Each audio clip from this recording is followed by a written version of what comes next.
All right, joined now once again by LaVar Arrington. Acho, let's start with you. Will the Golden State Bucs deliver on the hype? No, sir. And this is one of them topics, fellas. I don't even need my notes because this is just like if we at the barbershop chopping it up. I don't need most of your topics. You don't need that's facts. I don't go to them notes. I rely on my common sense. They're not going to deliver on the hype, but because what is the hype? The hype is now this Golden State Bucs. Remember, what Golden State do? Okay, let's go back to 2016. They set the NBA record for most wins in a season. The Bucs not finna go 16-0 like Brady's old Patriots. They not about to run the table.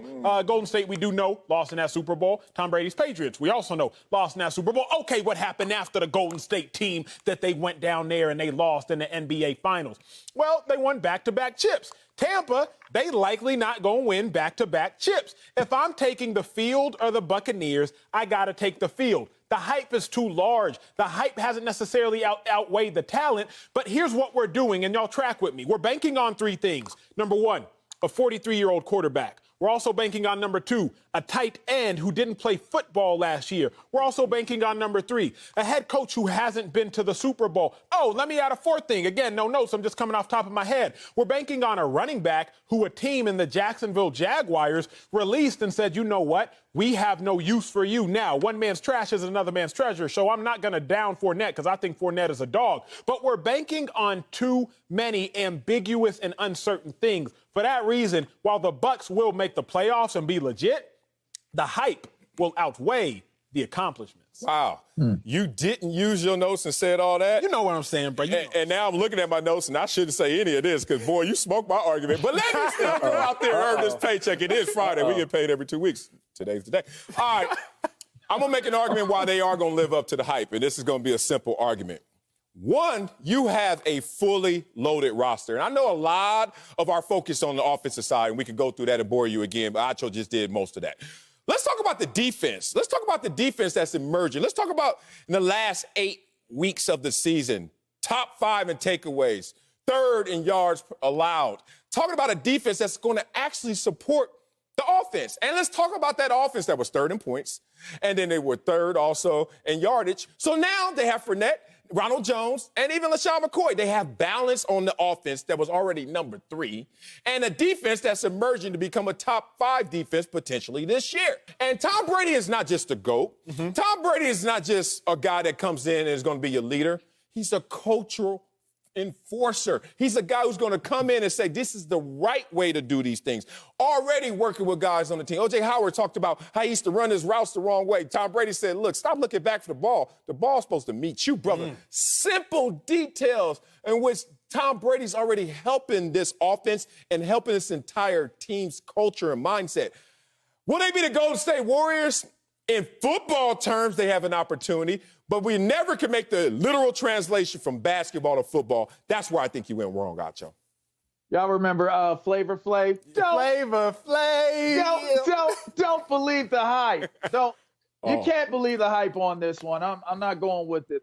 You got to think about this. If you're trying to compare them to the KD Golden State Warriors, all right, you're talking about a team that had already won championships before KD came there. That crosses Tampa Bay off because you don't have the credibility of saying that, well, we've been winning, but so now we're bringing in Tom Brady. We're going to be that much better. So let's just strike, the whole Golden State Bucs deal out. That's. I'm going to give you a comparable, though. Okay. Think about 99, 2000. I'm going to make this real personal, all right?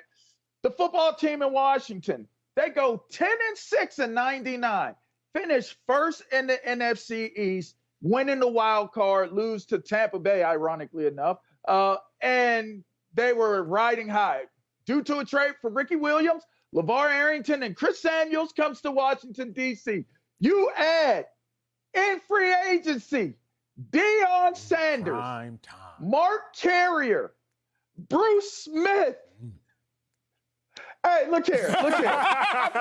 You're talking about Sugar because I didn't heard Sugar in person, right? So here's the thing. There's no continuity. There's one guy that was brought in that free agency class, Jeff George. We had Brad Johnson as our starter. It's kind of like we had Jameis Winston as our starter, and we were doing well. Then we said, you know what?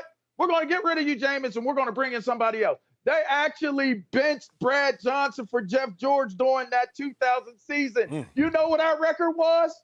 8-8. You know what we finished in the NFC East? What? Number 3. We dropped 2 spots out of the top spot. Not one. We wasn't close. We went all the way down. There's only 4 teams in the East.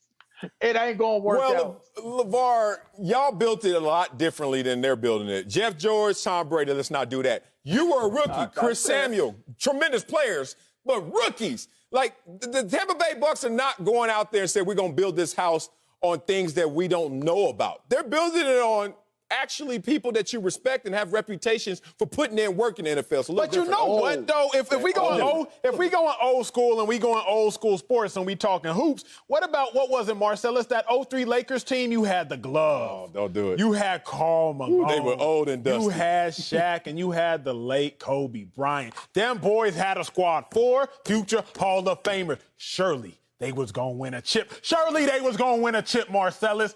What happened? Them Pistons. Yes. Them Pistons and them came injuries, around. Them injuries. Okay. But what happens when you get old people like Tom Brady?